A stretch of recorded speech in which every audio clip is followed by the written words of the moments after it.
Престојниот референдум ќе чини 2,9 милиони евра или околу 600.000 евра помалку од предвидените 3,5 милиони евра за кои законодавниот дом даде зелено светло. Председателот на Државната изборна комисија Оливер Дерковски денеска на седница на комисијата ја потврди оваа информација, но исто така соопшти и повеќе детали за тоа како ќе бидат распоредени овие средства. Практично од предвидените 210 милиона предвидовме да се потрошат 169 милиони 770 илјади, што во суштина значи 20% намалување на предвидените средства.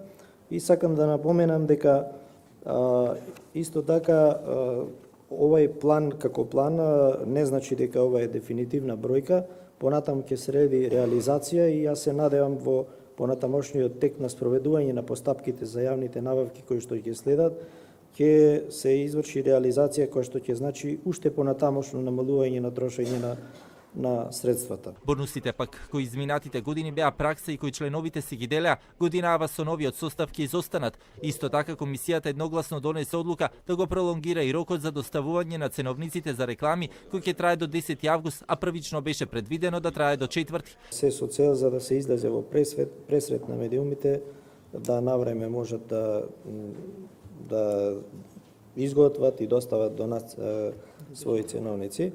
Се продолжува рокот до 10.8. до петок.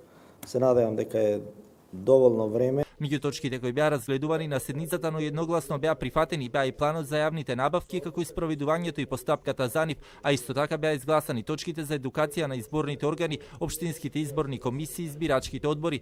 За референдумот граѓаните ќе гласаат во 3500 избирачки места, дијаспората пак ќе гласа ден претходно, односно на 29 септември.